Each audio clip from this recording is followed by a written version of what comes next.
Kumusta kamong tanan?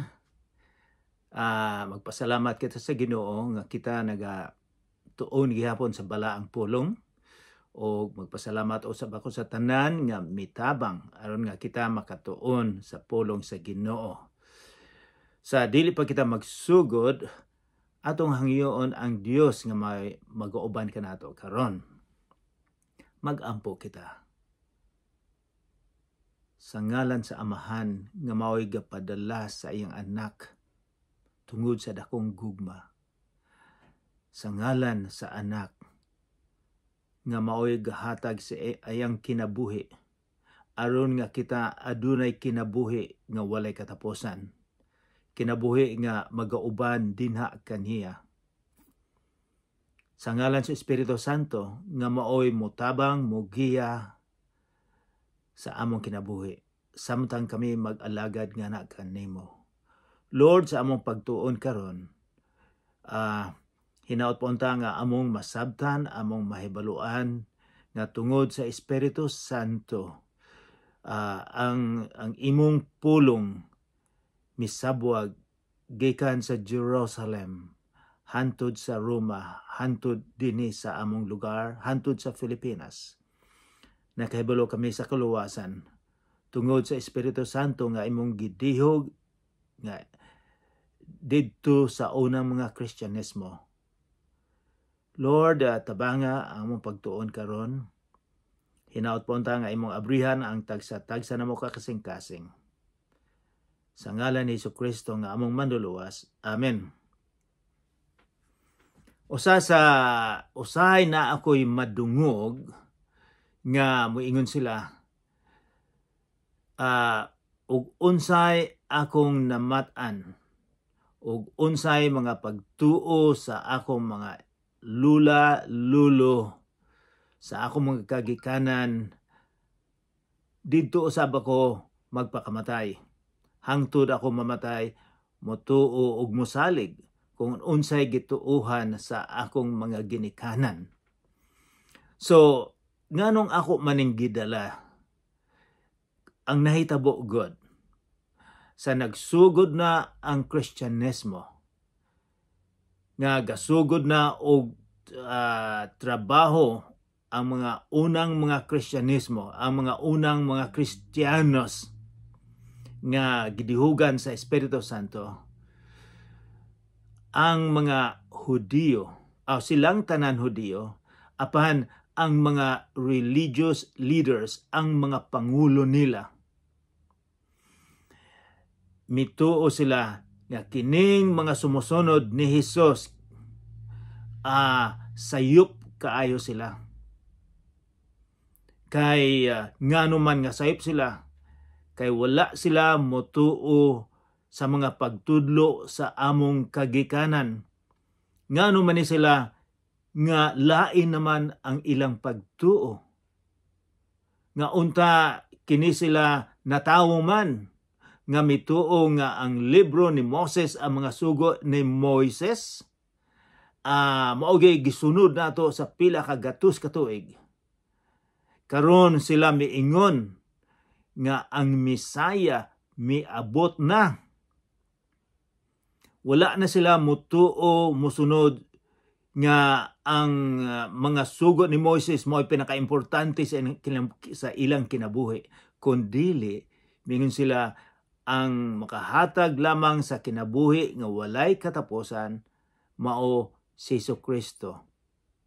Kay gihatag niya ang iyang kinabuhi, kay siya ang gihalad niya ang iyang kinabuhi, katong mga halad na humana na. Kining mga bag-ong, kining mga sumusunod ni Jesus, miingon nga si Jesus lamang ang dalan, o si Jesus ang hatag sa iyang kinabuhi. So, dako kaayo ang resulta. Ang resulta, kini sila gipamatay, gipangdakop, gikulata ang mga Kristohanon. So, nahadlok sila. Bisag ikaw or ako, kung naay gustong mopatay, mo preso nimo, mudalagan gyud.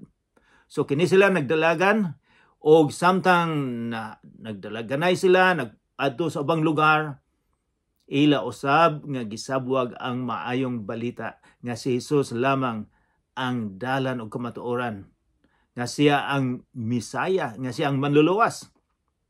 So nagdaghan tungod sa persecution, tungod kay sila gikarati gusto nanalagan.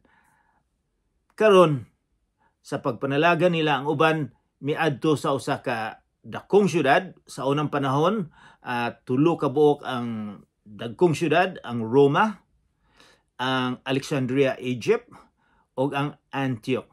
So dito sa Antioch, daghang mga Kristohanon nga nakabig sa pulong, pero kini sila dili ni sila mga Hudiyo. So nagdaghan sila, o ang naibalo na kita nga ang mga leadership, ang mga early Christians, mga Hudiyo, apan nabag-ong ilang pagtuo nga ang kaluwasan di ay dili lang sa mga Hudiyo kundi sa mga Hintil usab, sa mga pagano nga mituo o misalig ni Hesus. So dito sa Antioch nagdaghan, og gipadala nila si Barnabe paglantaw unsay nahitabo. So si Barnabe didto usab, iya silang gi-encourage ang ilang pagtuo, og nagdaghan sila. Og ang nahitabo mingon si Barnabe, so Barnabas sa in English, dili na nako ni kaya, akong pangitaon ang usa ka tawo nga nahibalo ko nga gitawag sa Ginoo. Iyang gipangita si San Pablo or Saul or Shaul. Gipangita niya, so silang duha dito nagtanom og dakong simbahan, gi-encourage nila, nigitudluan nila gusto may tungod sa pulong sa Ginoo dito sa Antioch. So ang Kristyanismo dili lang sa mga Hudiyo na, kundi sa mga tao nga mga pagano, mga Hintil. Maunay kaluwasan para sa tanan. Apan daghang mga tao, mga leadership dito sa Jerusalem nga wala mo tuo niini. Gusto nilang hunungon ang trabaho sa atong Ginoong Hesukristo. Naabay makalupig, naabay makabuntog sa trabaho sa Ginoo. Tan-aw nato kay naay usa ka hari nga gusto niyang hunungon ang Kristyanismo.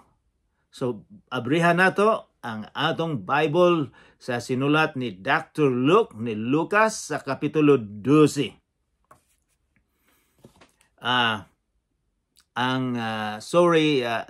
Murag tas ang akong introduction.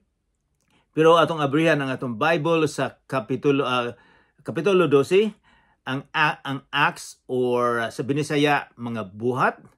Ang New Testament kasugod sa Matthew, Marcos, Lucas, Juan, and then mga buhat sa Espiritu Santo. So naa kita karon sa kapitulo 12. Okay, basahon na nato. Guys, naa na ba mo dinha sa kapitulo 12? Muinom sa ako og cha. Okay. Sa dili pa rin akong magsugod, nag-ampo kami sa dihang miabot ang bagyo dito sa Negros. Naibalo mi sa nahitabo sa mga baha dina sa La Libertad, Giholngan, Vallehermoso ug Canlaon. Nagaampo kami nga sila panalipdan sa Ginoo. Usay dili nato mahibawan og unsa ang plano sa Ginoo. Panahibalo kita nga gusto sa Ginoo nga kita makaduol nganha kaniya. So without further ado, sa walay paglangay-langay, muadto na kita sa kapitulo 4. Sa akong giingon ninyo, sa unang panahon, mao ni ilang libro, mga linokot. Apan karon mahal kayo na kining imong mga linukot na anana sa mga museum sa Germany, sa England, dili ni basta-bastang makuha nimo. Karon simple lang na atay tablet, na atay cellphone, na atay daghang libro. Sa unang panahon wala gyud ni. So ilang gitreasure kaayo ang ilang Bible sa unang panahon. Kita siguro usay dili ta mo basa o naay daghan naasa sa lugar nga daghang abog, wala na to basaha. So ako mag-encourage nga basahon na to kay kini ang pulong sa Ginoo. So moadto na kita sa kapitulo 12 versikulo 1. Niining panahon si Haring Herodes misugod paglutos sa pipila sa mga sakop sa simbahan. Paglutos, pagkulata, pagdagmal, kay nahibalo siya nga malipay ang mga Hudiyo. O kinsa man ni si Herodes, mangutana kita. Kinsa man ni si Haring Herodes? At kinis, dili ni siya ang Herodes nga sa pagkatao ni Jesus nga gipamatay mga bata, iya tong lulo. Ang lulo niya adunay sobra sa pulo ka asawa. So daghan ni siya anak. O usa sa kini siya, he is very cruel. Kusog ni siya magdagmal sa iyang pamilya. Ang iyang asawa, usa sa iyang asawa iyang gipapatay. O ang iyang anak. So pagkahuman nga iyang gipapatay, murag naalaala niya nga sayop ang iyang gihimo. So nagpahimo siya monumento in honor of his wife nga iyang gipatay. Hangtod karon kanang monumento naa paghihapon. So kining tawhana miingon sila mas safe kaayo pa ang baboy kaysa mga tao nga duol niya. So kini si Haring Herodes, kini karong Herodes apo ni siya. Pareha gyapon ang ilang kinaya nga peligro kayo kung duol kaniya. O ang iyang gihimo karon, iyang gidagmalan, iyang gilutos ang mga Kristiyanos. So karon ang iyang gihimo, versikulo 2, gipapatay niya si Santiago nga igsoon ni Juan pinaagi sa espada.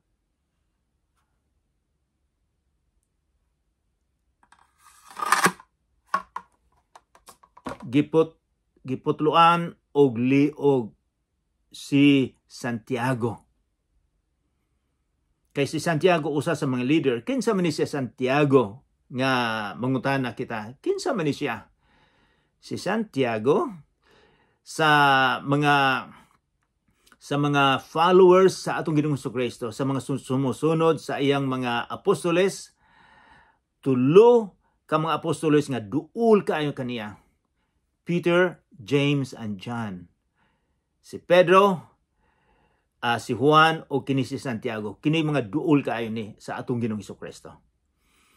So, gipapatay siya. Giputluan og liog. Versikulo 3. Sa pagkasayod ni Haring Herodes, nga nakapahimuot kini sa mga Hudiyo. Iya usab nga gipadakop si Pedro, si San Pedro, iyang gipadakop.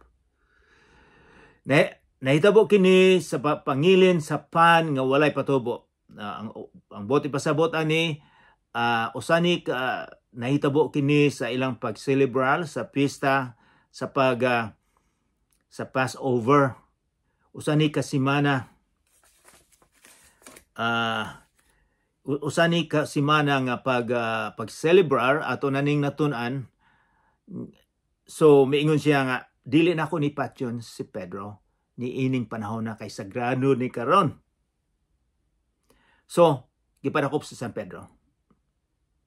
Versikulo 4, human nadakop si San Pedro, gibilanggo siya o gipabantayan sa 4 ka pundok sa mga gwardiya nga tag-4 ka sundalo matag pundok.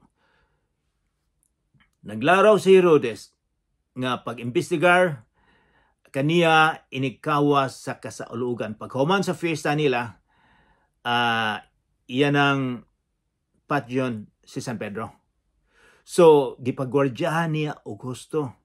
4 ang gwardya, pero kada 6 ka oras, adunay lain na pong 4. Paghuman sa 6 ka oras, adaw na po'y 4. So, 16 ang gagwardya niya. Ang 2 ka sundalo, nakapusas niya, nakakadina. Ang 2 na sa gate, sa pultahan, gagwardya. Matingala kita nga numan nga sobra maning gwardya ni San Pedro. Nahibalo kita nga sa Kapitulo 5 nga gidako po si San Pedro. Apan nakaguwa lang sila, gitabangan sila sa anghel, nakaguwa sila. Pagkahuman, nagsermon gyapon sila, may tugon ni Jesucristo dito sa templo. Mao nang si San Pedro adunay record nga makaguwa lang siya. So, daghang gyong gagwardya niya. So, tanaw na to kung ang gwardya aduna ba'y mahimo. Bosa si Pedro, versikulo 5, nagpabilin nga binilanggo apan ang mga sakop sa simbahan, ang mga Kristohanon. Nagampo nga mainiton ngadto sa Dios alang kaniya. So, unsa may gihimo sa mga sumusunod ni Hesus, sa mga Kristiyanos? Nagampo sila. Dili lang sila nagampo, pero unsay giingon, mainiton nga pagampo. Unsa may buot ipasabot og mainiton nga pagampo? Unsa may buot ipasabot nga sa atong pagampo? Moampo lang ba kita kung adunay mahitabo sa atong kinabuhi? Moampo lang ba kita kung naatay gikinahanglan? Moampo lang ba kita kung naay cancer sa atong pamilya o naay cancer nato o adunay stroke?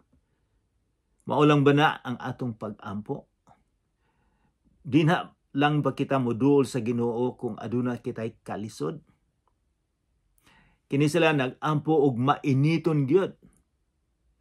Gikan sa kasing-kasing, gaampo sila ang simbahan, ang grupo. Mao ni usa sa mga kinaiya sa bag-o sa unang mga Kristyanismo, sa mga sumusunod ni Hesus. Dako sila concern sa ilang isig katao. So,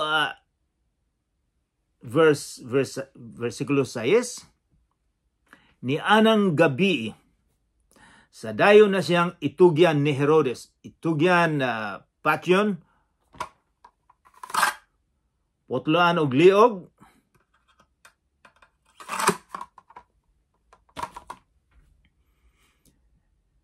utrong nako, di anang gabi, sa dayon na siyang itugyan ni Herodes ngadto sa katawan. Natulog si Pedro, si San Pedro, nga gitaliwad-an og 2 ka gwardiya. Gigapo siya 2 ka kadina o gibantayan sa mga gwardiya ang ganghaan sa presuhan.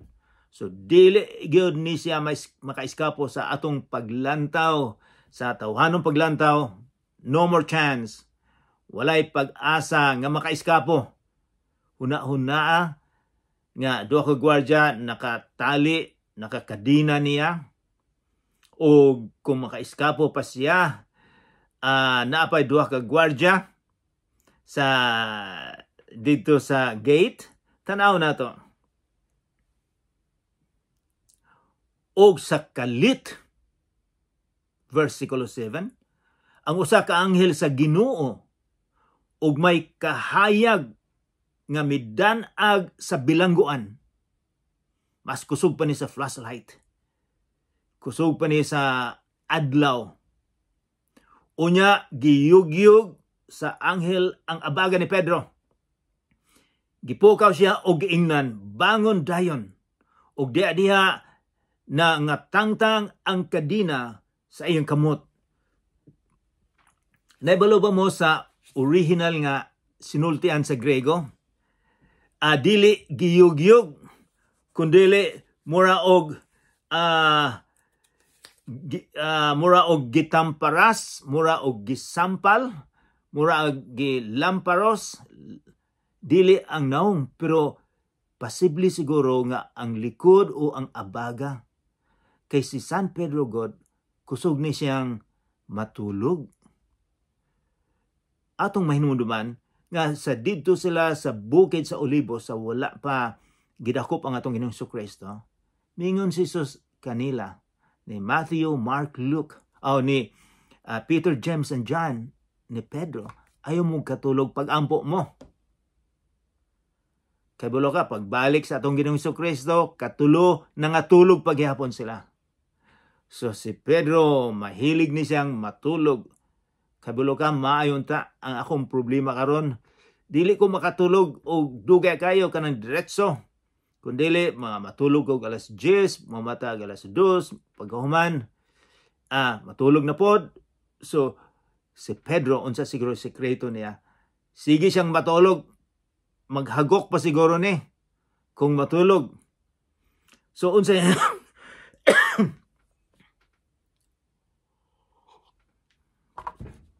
So, unsay naitabo, giyug-yug siya, gisampal, aron nga mumatag yun siya. O gipukaw siya sa anghel. Bangon! O diya-diya, natangtang ang kadina. Wow, matingala kita, natangtang ang kadina. O ato pong makita din nga samtang natangtang ang kadina, kining duha ko gwardya, wala makamata. Natulog gihapon. Naghagok pa gihapon siguro ni. And then, versikulo 8, unya ang anghel, niingon kaniya, ayuhag sulob ang imong bisti og pagsandalyas. Kay sa unong panahon, mura ni sila og naay pagkatulog nga murag palda.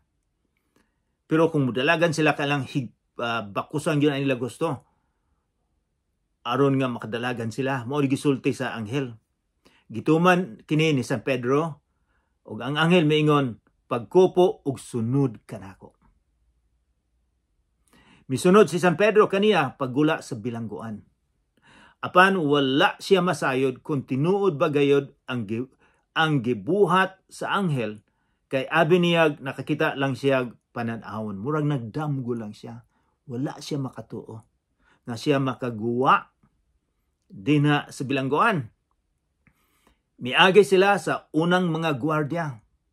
Duha. Ug unya sa ikaduha, ug nahiabot sila sa ganghaan. So daghang gwardyang ilang giagian. Posible siguro katong gwardya wala makatulog, wala makakita, or natulog. So, and then, nahiabot sila sa ganghaan nga puthaw, nga padulong sa syudad. Ang ganghaan, naabli lag iya, og nanggula sila, subay sa usa ka dalan, og ang anghel kalit nga mibiya kang Pedro. So, karong panahon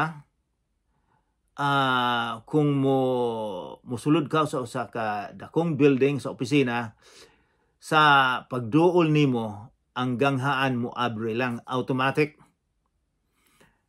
Kini usab automatic lang. Siguro na ay control ang anghel. Apan powerful kayo ang anghel. So ni abre lang bisag wala nila gitulod ug sila nakalguwa. Versikulo 11, unya nakaamgo si Pedro nga tinuod ang nahitabo kaniya ug miingon siya. Tinuod nga siya nakaiskapo. Karon nasayod ako nga tinuod gayo di ay nga ang Ginoo nagpadala sa iyang anghel og nagluwas kanako. gikan sa gahom ni Herodes o sa tanang butang nga gipaabot sa mga Hudiyo nga mahitabo. Siya ang tanan nga plano ni Hudiyo ni Herodes, dili nila mabuntog ang gahom sa Ginoo. 12, sa pagkamatngon ni Pedro, nagmata na siya. Nga sa tinud nga nahitabo kaniya, miadto siya sa balay ni Maria, nga inahan ni Juan, nga gingadlan usab og Marcos. Daghan ang mga tawo nga nakatigom didto og nagampo. So ako lang ning explicar jutay nga kini si Maria, sa unang panahon daghang Maria. So kini siya inahan ni Juan, nga giganlan usab og Marcos, John Mark sa in English. Kini siya Kristiyanos pero murag dato siguro ni siya, dako ni siya balay. So dito ang mga Kristiyanos, mga sumusunod ni Jesus, nagampo sila. Dito, so miadto dito si Pedro. Versikulo 13, mitoktok si Pedro sa pultahan sa gangaan, o si Ruda nga sulugoon mao'y miadto aron pag-abli. Ang Ruda sa ilang sinultian buti pasabot flower, bulaklak. Sulugoon, so iyang miadto siya dito. 14, nailhan niya ang tingog ni Pedro, ni San Pedro. Apan tungod sa iyang kalipay, midalagan siya pagbalik sa sulod nga wala kaablihi, nalimtan niya. Pag-abri ang pultahan, o gipahibalo niya nga si Pedro atua sa gawas. So kining mga taong nagampo, ay iyang gipahibalo nga si Pedro tua sa gawa. Mituktok. Versikulo 14, 15, nabuang ka ba? Mo isulti sa nga nagampo, nabuang ka ba? Mingon sila kaniya, apan namugos gayud siya nga tinuod ang iyang gisulti. Busa mitubag sila ang iyang anghel kana. So wala gud sila mutuo, bisag nagampo sila fervent prayer. Apan wala sila makatuo sa ilang pag-ampo nga dunggon sa Ginoo. Siguro si Roda miingon siguro, kamo mga leadership, nag-ampog gusto, pero wala na mo mutuo. Versikulo 16, sa laing bahin, nagsigig tok-tok si San Pedro sa pultahan, o sa ilang pag-abli, nakita nila siya og natingala sila pag-ayo. So naay pulong natingala sila pag-ayo. Nga nung matingala man sila, nga nag-ampo man sila. Nag-ampo man sila nga luwason si Pedro. Apan karon nga gitubag sa Ginoo ang ilang pag-ampo. Natingala sila. Mainiton ba ang ilang pag-ampo? Usahay ikaw ako mag-ampo, murag dili kita mutuo nga dunggon sa Ginoo atong pag-ampo. Matingala lamang kita. Uy, after many years, pagkahuman na sa pila ka tuig makaing kita, gidungog sa Ginoo ang akong pag-ampo. Versikulo 17, pinagi sa iyang kamot, misinya si Pedro. Nga maghilom sila og iyang gisaysay kanila giunsa sa Ginoo pagpagula kaniya gikan sa bilangguan. Miingon si Pedro, isugilon kini kang Santiago o sa tanang kaigsunan. Miingon siya kanila, unya mibiya siya ug miadto sa laing dapit nagtago na siya. Makapungutana kita, kinsa maning isugilon kini kang Santiago? Miingon si San Pedro. Si Santiago, igsuon ni sa atong Ginoong Jesucristo. Ang iyang amahan si Jose. Naaman siya ay upat paghuman ni Jesus, si Maria o si Jose, dinay upat ka lalaking igsoon o pasibling duha ka babae. So kinisi si Santiago igsuon niya. Apan sa buhi pa si Jesus, kining mga igsuon ni Hesus wala gyud mutuo nga siya ang Misayas. Karon nga namatay na si Hesus, misalig na siya ang mga igsuon. Kini si Santiago nahimong leader sa simbahan, o bisag atong sa sunod sa chapter 15 dinay dako kayong konferensya. Ang chairman si Santiago, ang igsoon ni Hesus. Sa pagkabuntag, nagtago gyud si San Pedro kay pangitaon man siya. Sa pagkabuntag, nagubot pag-ayo ang mga gwardiya. Kay wala man sila mahibalo sa nahitabo kang Pedro. Wala naman si Pedro. Gipangita siya ni Herodes apan wala nila siya makita. Busa, gipa-investigar niya ang mga gwardiya ug unya gihatagan og humba, gipakaon, wala. Giputlan ang ilang liog, giputol ang ilang mga liog. Kay mao man ay kinaiya kung ikaw magwardya makaiskapo, kung unsay punishment, unsay silot sa nakaiskapo, maunay imo pong silot.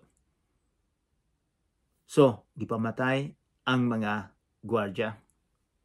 Humani ini miadto si Herodes sa Caesarea gikan sa Judea ug nagpabilin siya dugay-dugay didto.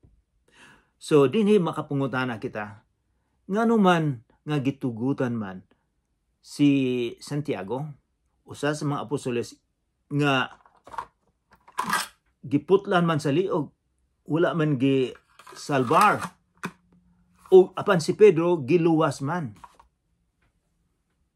Possibly kita mutuog kita nga sa mutuog gyud ko nga sa dihang gipreso na si Santiago, ang apostoles, nagampo usab sila. Apan matingala kita nganong wala man dunggang ilang pagampo. Ikaw ako usay matingala nganong wala man gidungog sa Ginoo ang pagampo. Ang unsa may nganong dili man niya gitubag ang akong pagampo. Ang tubag kay bulo ka, usahay na mutubag nga nagampo kita nga muyon ang Ginoo, okay, or dili, or maghulat sa. So ang nahitabo niini nga mao nay pagampo usahay nga dili dunggon sa atong Ginoo, kundi magampo kita tungod sa plano sa Ginoo ang masunod. Dili ang imuha ug ako 20, si Herodes nasuko pag-ayo sa taga Tiro o taga Sidon, busa nagpanon sila aron sa pagpakikita kang Herodes. Ilang nadani si Blasto nga tinugyanan sa palasyo sa pagtabang kanila. Unya miadto sila kang Herodes og nakig-uli kaniya kayang ilang nasod didto man magkuhaan sa ilang pagkaon sa nasod ni Herodes. So dinhay delegado. Verse 21, sa adlaw sa gikasabutan, gisulob ni Herodes ang iyang harianong bisti. Milingkod siya sa iyang trono ug naghimog pakigpulong, nag-speech siya. Kining lugar, pag adto namo didto sa Israel, nakaadto mi niining lugar. O nakalingkod mi dito, nagtindog mi niining gamay nga stadium. O naapaghihapon karon. So kining hari nagsidla kayo ang sinina.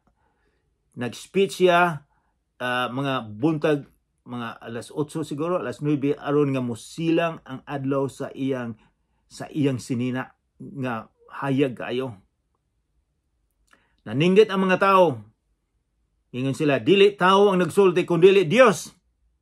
Ug diya gisulutan si Herodes sa anghel sa Ginoo kay wala man siya pasidunggi ang Dios.